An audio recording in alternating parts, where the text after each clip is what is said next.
Good morning, students. Today we are going to learn about malicious code naming.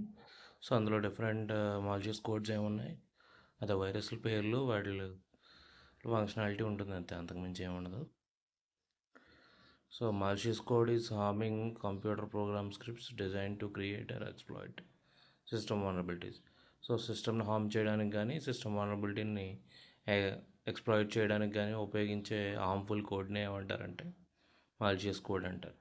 This code is designed by a threat actor to cause unwanted changes, damages, or ongoing access to the computer systems. So వీళ్ళు thread actors ద్వారా design చేయబడి ఉంటాయి. So ఇవేంటంటే మనకి సిస్టంలోకి వచ్చినాయి అంటే unwanted changes అన్న జరుగుతాయి, లేదా డ్యామేజ్ అన్న జరుగుతుంది, లేదంటే ఆన్గోయింగ్ యాక్సెస్ అన్న దొరుకుద్ది వాళ్ళకి కంప్యూటర్ సిస్టమ్కి. So malicious code may result in backdoors, security breaches, information and data theft.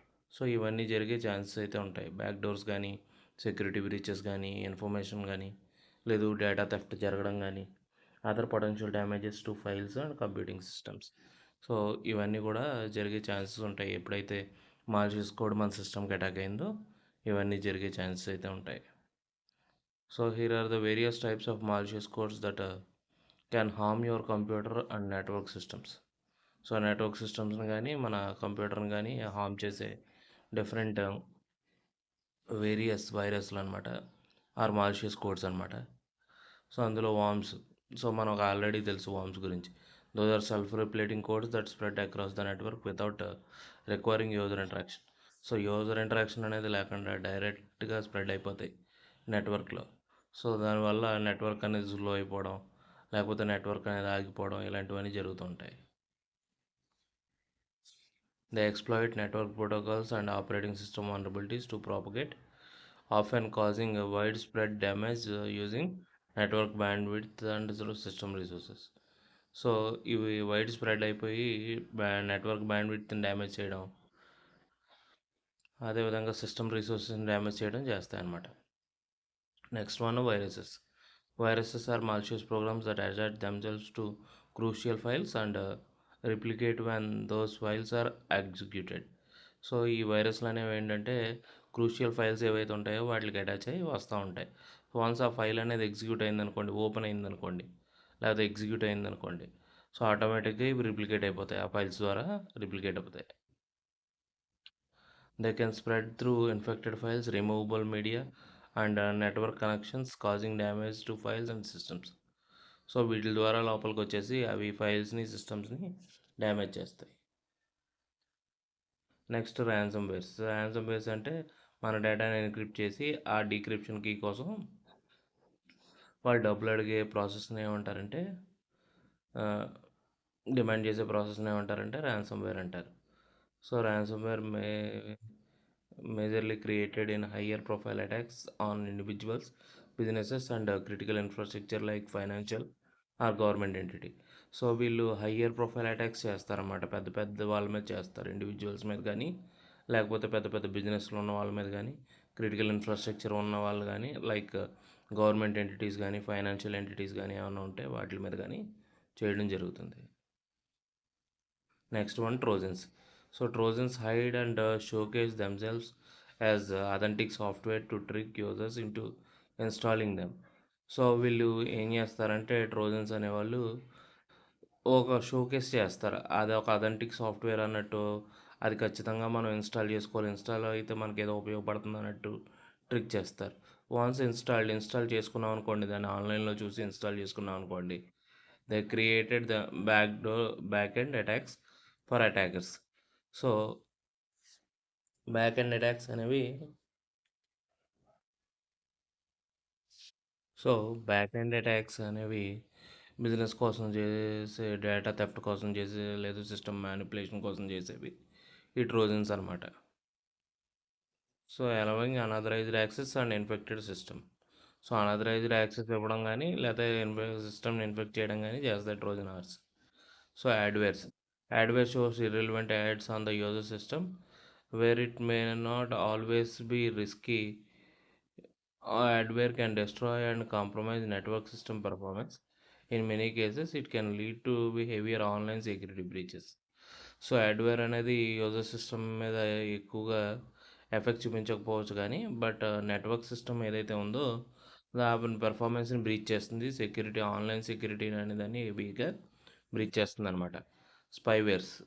So spywares created such a way that it gathers sensitive information about end users activity without them having an idea about it. So మనకి ఎటువంటి idea కూడా లేకుండా అది అసలు లోపలికి వచ్చిందనో మనం చేసే యాక్టివిటీస్ని record చేస్తుందనో ఏమనో కూడా మనకి ఏం తెలియకుండా అది గ్యాదర్ చేస్తుంది అనమాట. It monitors keystrokes, capture screenshots and collect sensitive information like card details, address etcetera, posing a serious threat to the users privacy. So ఇవన్నీ క్యాప్చర్ చేసి మన యూజర్ ప్రైవసీకి చాలా పెద్ద సీరియస్ థ్రెట్ కింద ఇది చేస్తుంది అనమాట. The source of malicious codes. So ఈ మాల్షియస్ కోడ్స్ ఎక్కడి నుంచి వస్తాయి? Untrusted websites. Visiting untrusted websites can expose users to download risky files where malicious code is executed without user consent. So నీకు ఇక్కడ ఏంటంటే అన్‌ట్రస్టెడ్ వెబ్‌సైట్స్, హెచ్‌టిటిపిఎస్ ప్రోటోకాల్ లేనివి వెబ్‌సైట్స్‌లోకి వెళ్ళడం వల్ల అక్కడ ఫైల్స్‌ని డౌన్‌లోడ్ చేయడం వల్ల మాల్షియస్ కోడ్స్ అనేవి ఎక్కువగా యూజర్ కన్సెంట్ అనేది లేకుండా అందులోకి వచ్చేసి ఇరిటేట్ చేస్తాయన్నమాట. ఇన్ఫెక్టెడ్ ఎక్స్టర్నల్ డివైజెస్ అంటే యూఎస్బీ డ్రైవ్స్ కానీ ఎక్స్టర్నల్ హార్డ్ డిస్క్లు కానీ మాల్షియస్ కోడ్స్తో ఉన్న వాటిని మన సిస్టమ్కి అటాచ్ చేయడం ద్వారా కూడా సిస్టంలోగా ఎంటర్ అవుతాయి. Compromised software applications.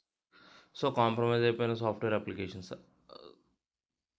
Attackers can exploit software vulnerabilities to integrate malicious code into authentic applications, compromising the security of the software and the systems on which it running. So software అనేది ప్రాపర్గా ఉన్నప్పటికీ కూడా ఈ attackers అనేవాళ్ళు ఏం చేస్తారంటే అందులో ఎక్కడైనా లూప్స్ ఉంటే వాటిల్లోకి వనరబిలిటీస్ని ఎక్స్ప్లాయిట్ చేస్తారు. ఎప్పుడైతే ఎక్స్ప్లాయిట్ చేస్తారో ఈ వైరస్లు అనేవి లోపలికి వచ్చేసి ఆ సాఫ్ట్వేర్ని కూడా కాంప్రమైజ్ చేస్తాయి. అలాంటి వాటి వల్ల కూడా మనకి డ్యామేజ్ అనేది ఎక్కువగా జరుగుతుంది అనమాట. Email fishing, attachment and links. Phishing emails often contain malicious attachment or links, and when clicked, can download and start malicious code attacks on the user's system. So email ఫిషింగ్లో ఈమెయిల్స్ మాలిషియస్ ఈమెయిల్స్ వస్తూ ఉంటాయి attachments ద్వారా. So వాటిని click చేసినా download చేసినా ఆటోమేటిక్గా ఈ malicious code అనేది మనకి సిస్టంలోకి ఇన్స్టాల్ అయిపోతుంది అనమాట. నెక్స్ట్ వన్ చూడండి, an organization protect against malicious code. So malicious code నుంచి ఈ ఆర్గనైజేషన్ అనేది ఏ విధంగా ప్రొటెక్ట్ ప్రొటెక్ట్ అవుతుంది, ప్రొటెక్ట్ అవ్వాలి. Mitigating the serious threat posed by malicious code to computer system or and data involves adapting various preventing measures. Organization can boost their defense against such threats by applying these preventive techniques. So ఈ preventive టెక్నిక్స్ని వాడడం వల్ల చాలా వరకు ఆ virus అనేది రాకుండా మనం సిస్టమ్ని కాపాడుకోవచ్చు అనమాట. మన రిసోర్సెస్ని, సిస్టమ్ని, ఇన్ఫ్రాస్ట్రక్చర్ని మనం కాపాడుకునే ఛాన్సెస్ అయితే ఉంటాయి. Be careful with links and attachments. So ensure you are vigilant when interacting with links and attachments in email, social media and websites. Clicking on seemingly legitimate links or opening attachments can unintentionally attack malicious codes. So ఏంటంటే అది ప్రాపర్గా ఉన్న email లింక్స్ని మాత్రమే మనం click చేయడం ద్వారా ఈ codes అనేవి రాకుండా ఉంటాయని చెప్తున్నాడు. Installing antivirus software. So antivirus సాఫ్ట్వేర్ని ఇన్స్టాల్ చేసుకోవడం, వాటిని రెగ్యులర్గా అప్డేట్ చేసుకోవడం. So the software is crucial in detecting and eliminating malicious code from individual computers and network environments. So network ఎన్విరాన్మెంట్లో కానీ ఇండివిజువల్ కంప్యూటర్స్ నుంచి కానీ ఆ కోడ్స్ని కనుక్కొని ఎలిమినేట్ చేయడం దీని యొక్క మేజర్ అడ్వాంటేజ్ అనమాట, యాంటీవైరస్ యొక్క అడ్వాంటేజ్. అదేవిధంగా use code signing certificates. So it is important for software publishers and distributors to use codes signing certificates to sign their code digitally to verify the boost code integrity. So ఆ code integrity అనే దాన్ని ఇది చేయడం కోసం ఈ digital signing certificates అనేవి లేదా code signing certificates అనేవి ఉంటాయి. సో ఆ సాఫ్ట్వేర్లో ఎవరైతే అథెంటికేట్ చేస్తారో వాళ్ళు సైన్ పెట్టారంటే అది ప్రాపర్ సాఫ్ట్వేర్ అని చెప్పేసి మనకు తెలియడం కోసం ఈ వాటి ఇంటిగ్రిటీని కనుక్కోవడం కోసం బూస్ట్ చేయడం కోసం ఈ సాఫ్ట్వేర్ పబ్లిషర్స్ అనేవాళ్ళు లేదు డిస్ట్రిబ్యూటర్స్ అనేవాళ్ళు ఈ యూజ్ కోడ్ సైనింగ్ సర్టిఫికేట్ అనే దాన్ని యూజ్ చేస్తారు to sign their code digitally to verify the boost code integrity అనే దాన్ని కనుక్కోవడం కోసం the digital signatures ensures that authenticity of downloaded or executed code, ensuring users that malicious agents have not tampered with it. So ఈ codes ఉన్న వాటిని ఎవరు కూడా agents ఈ మాల్షియస్ ఏజెంట్స్ ఎవరైతే ఉంటారో వాళ్ళందరూ కూడా ట్యాంపర్ చేయడం కష్టమవుతుంది అనమాట. Limit permissions for web browsing. So web బ్రౌజింగ్కి పర్మిషన్స్ అనేవి తక్కువ ఇవ్వడం వల్ల కూడా మనకి మాల్షియస్ కోడ్స్ అనేవి రాకుండా ఉంటాయి. Account in use should have restricted permission while browsing web to minimize the potential impact of malicious code exploiting vulnerabilities.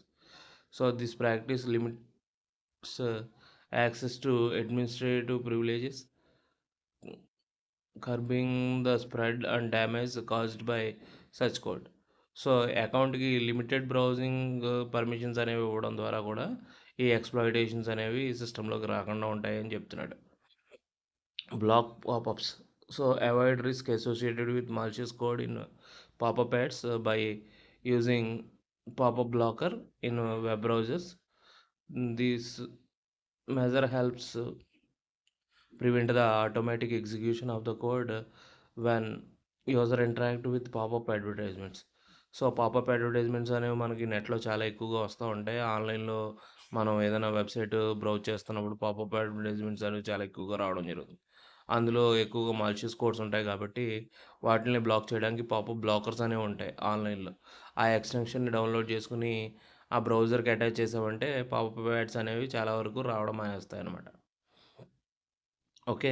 Regularly change and strengthen passwords. So passwords అనేవి రెగ్యులర్గా చేంజ్ చేయడం, అదేవిధంగా స్ట్రాంగ్ పాస్వర్డ్స్ అనేవి use చేయడం వల్ల unauthorised access అనేది జరగదు. Use firewalls and VPNs. So firewalls, VPNs వాడడం వల్ల ఏంటంటే నెట్వర్క్లో ట్రాఫిక్ అనేది ఆర్గానిక్గా జరుగుతుందనమాట. Okay. So backup data files. So data files ఎప్పటికప్పుడు బ్యాకప్ చేసుకోవడం వల్ల ఎటువంటి వల్నరబిలిటీ వచ్చినా లేదంటే ఎటువంటి ఎక్స్‌ప్లాయిటేషన్ జరిగినప్పటికీ కూడా మనకి డేటా అనేది ఎక్కడికి పోకుండా మన దగ్గర ఉంటుంది కాబట్టి డేటా బ్యాకప్ అనేది చేసుకోవడం చాలా ఈజీ. సో చాలా మంచి టాస్క్ అనమాట. ఈజీ అని కాదు, మంచి టాస్క్ అనమాట. Malicious code spread. So malicious code అనేది ఏ విధంగా స్ప్రెడ్ అవుతుందంటే ఆన్లైన్ నెట్వర్క్స్ ద్వారా స్ప్రెడ్ అవుతుంది.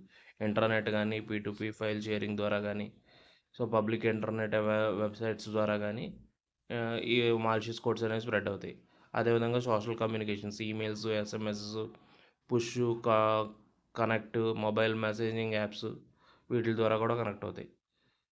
అదేవిధంగా wireless connectivity, Bluetooth etcetera. So అదేవిధంగా డైరెక్ట్ డివైస్ ఇంటర్ఫేసెస్, యూఎస్బీస్ ఎక్సెట్రా వీటి ద్వారా కూడా ఈ మాలిషియస్ కోడ్స్ అనేవి ఇదవుతాయి అన్నమాట. ఓకే అమ్మా. Hope you understood this video. Thank you.